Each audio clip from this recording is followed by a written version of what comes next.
Pantanggal buryong sa mga nababagot sa kanilang home quarantine. TikTok pa more? Walang pasok? Bawal gumala? Edi, mag-TikTok tayo! Nitong Webes, lumipad pa si Kihor, ang paranormal investigator na si Ed Kaluwag, pagdating sa sinasabing yungib.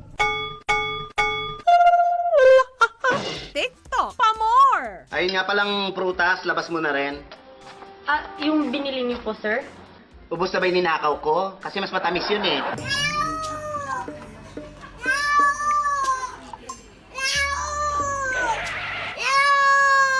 Ikaw pala yan? Just stay within the premises of the house. If I were you, wala naman kayong ginawa kung hindi magtulbok-tulbok rin dyan eh. Appear tayo, sumakit ang ulo ko, sumakit ang bewang ko. Sex bomb, sex bomb, sex bomb. Dahil halos buong Pilipinas ngayon naka-home quarantine dahil sa COVID-19, nagkalat na parang virus sa social media ang kanya-kanyang TikTok videos. Spaghetti pababa, pababa ng pababa. Spaghetti pataas, pataas ng pataas. Spaghetti pababa, pababa ng pababa. Spaghetti pataas, spaghetti pababa at pataas. Sa Davao City nga, may pa-contest pa sa mga mahihilig mag-TikTok. Ang hashtag Davao Let's Kulata COVID. Para ma-ease yung boredom nila while staying at home, and also para may activity din for the whole family to do together. Kailangan lang mag-upload ng TikTok video, depende sa theme. At ang first 20 na may pinakamaraming likes, tatanggap ng 50 pesos na load. Iba-iba yung theme natin daily. We had Zumba sa sala, and then today we have Wavy sa bedroom. Isa sa may pinakamaraming followers sa TikTok ngayon, ang Davaoenyo na binansagang Boy Bewang. Viral kasi ang kanyang TikTok video kung saan wagas kung makahampas ang kanyang bewang.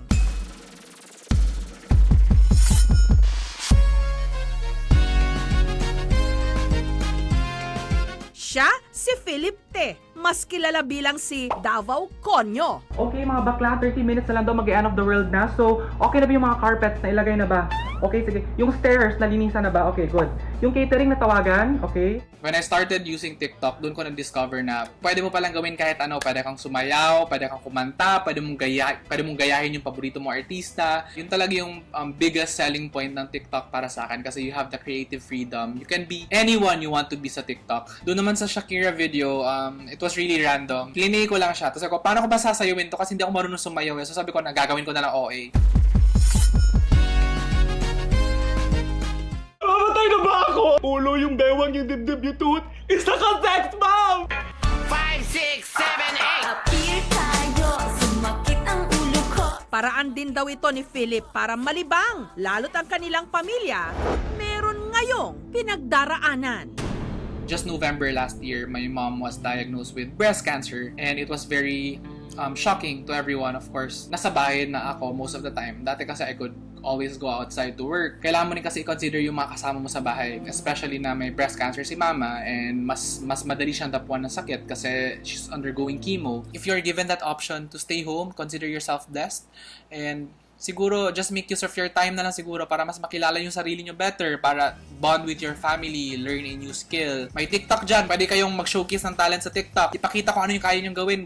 Ang TikTok video naman ng babaeng ito, chicken na chicken. Sa kalagitnaan kasi ng kanyang paghataw, ang nasa likod niyang anak, tila nakipagsabungan sa tandang.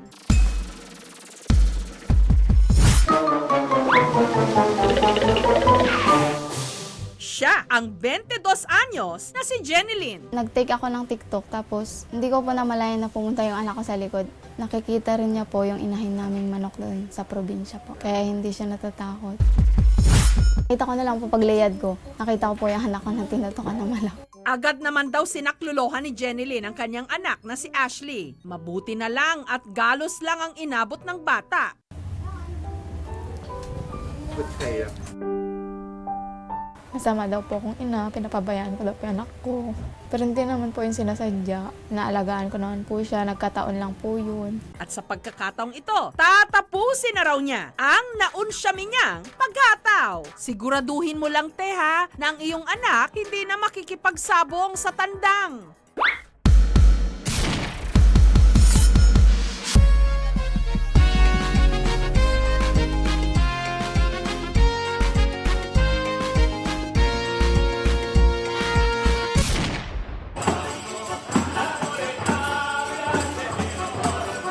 Sa Italy naman, kung saan marami ang tinamaan ng COVID-19, ang naisip na pampalakas ng loob ng ilan.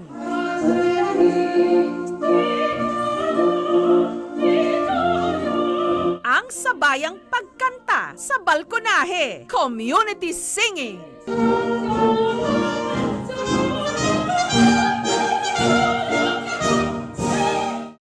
Pahuhuli ba naman tayong mga Pilipino, maestro? Spaghetti pababa, pababa ng pababa.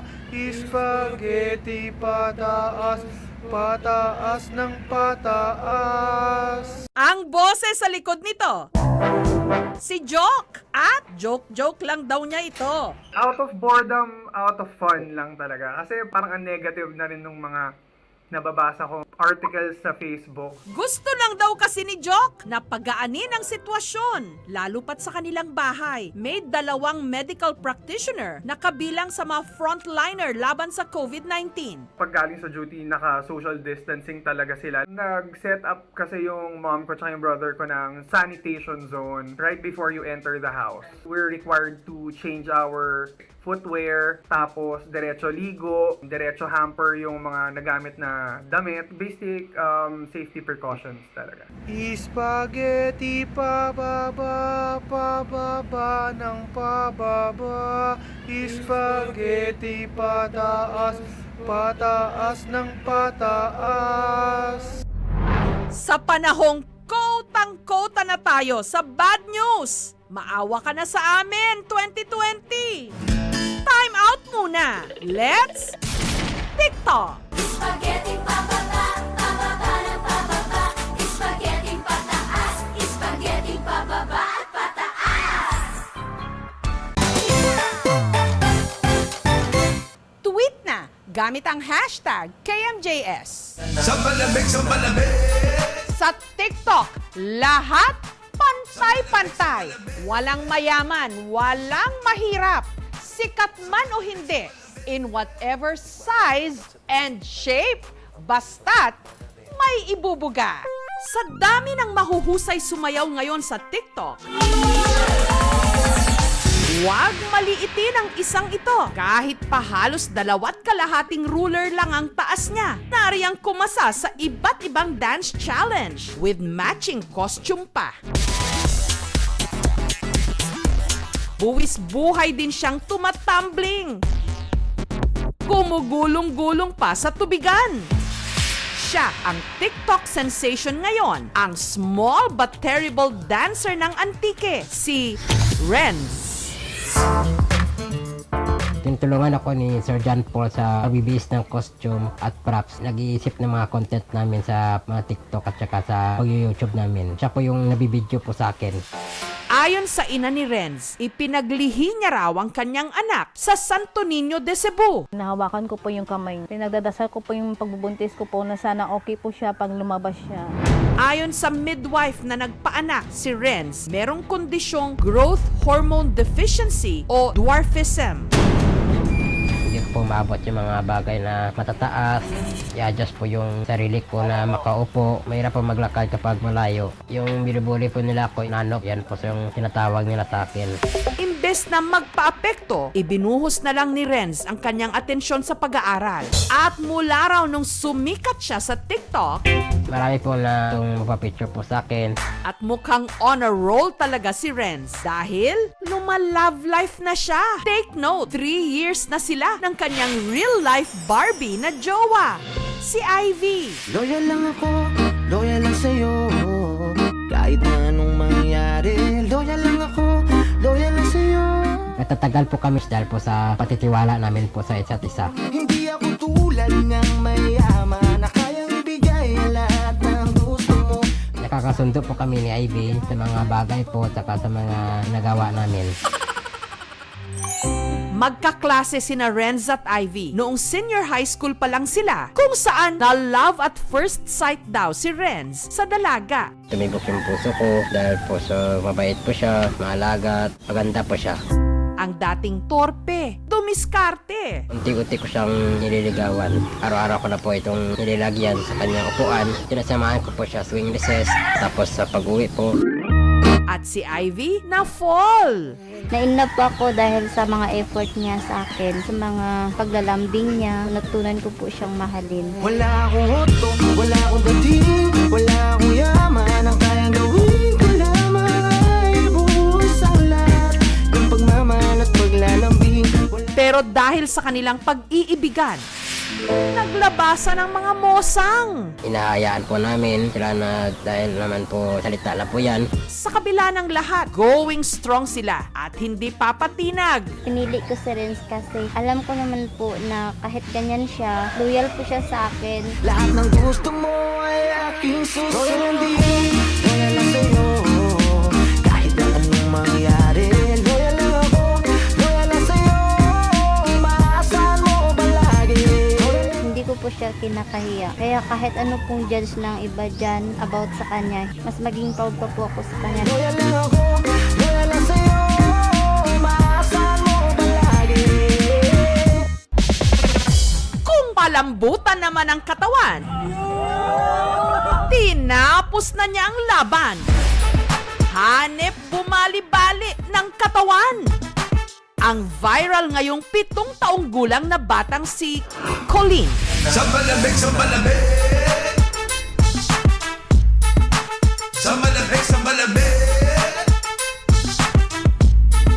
Mahilig po ako sumayaw. Pinapanood ko lang po tapos ginagaya ko po. Sa malamig, sa malamig.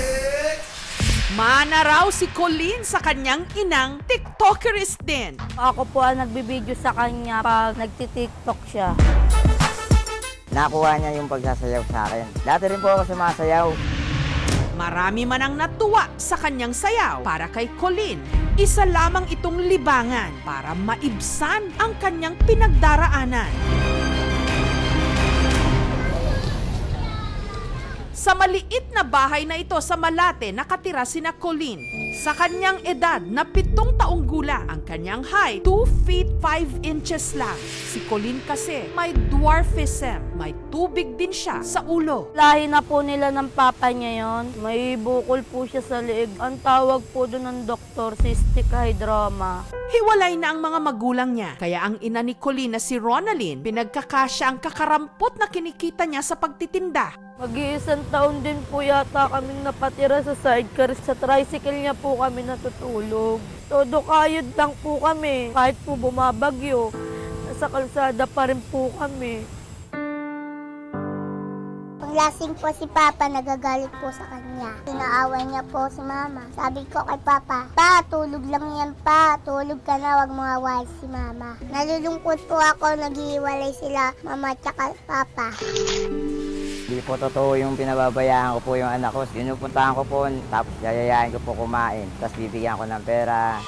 Sa kabila nito, ang bata, pursigidong mabago ang kanilang buhay. Gamit ang basag-basag na cellphone, matyaga siyang nag-aaral. Ang laki ko po, gusto ko po magkaroon ng malaking bahay. Kasi pong bahay namin maliit lang po. At matapos ang isang buong araw na online class, nire-relax ni Colleen ang sarili sa pag-inda. Sa malamig, sa malamig. Sa malamig, sa malamig. Gayunpaman, meron ding iba na hindi pabor sa pagsasayaw ng bata.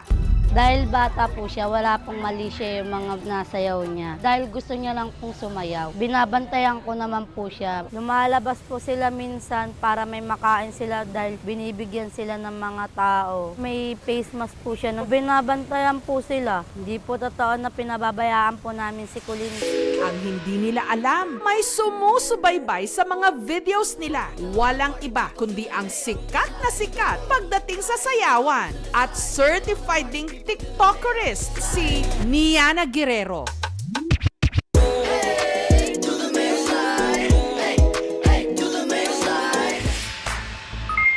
Hi, Colleen!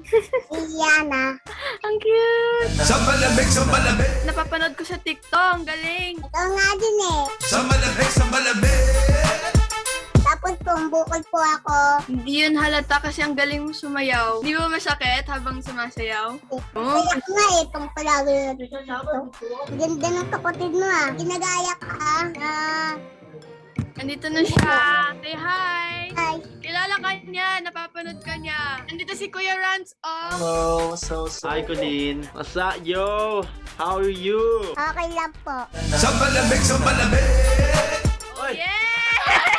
Diyan siya nag-viral. Di ba kaya? Try lang natin. Dalawang ganto. Tapos isang ganto. At tigil ng pet ng isang lalaki. Si Kuya. Ano yun, Colleen? Sa malamig. Malamig na. Ang galing! Hindi ko talaga kaya, hala, sorry. Malapit na. Malapit ko na gawin. Grabe naman, Teacher Colleen! Malamig na malamig. Ikaw mag-isang. Kaya mo. Sa malamig. Ganun ba? Tama. Tama! Sa malamig.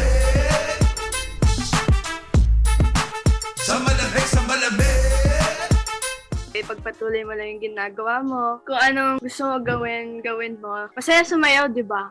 Apo. If anyone brings you down, just remember you're special. Bilang regalo, binigyan na rin namin si Colleen ng bagong cellphone at wifi para magamit niya sa kanyang online class. Salamat po pinapanood niyo po ang TikTok ko po. Sa malamig. October is Dwarfism Awareness Month. It's our time to shine. Hindi hindrance ang pagiging maliit para sa mga bagay na gusto mong gawin. Kung anong kaya ng average people na gawin, kaya din namin. Sa malamig.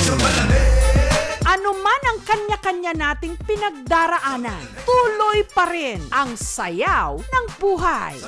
Sa malamig.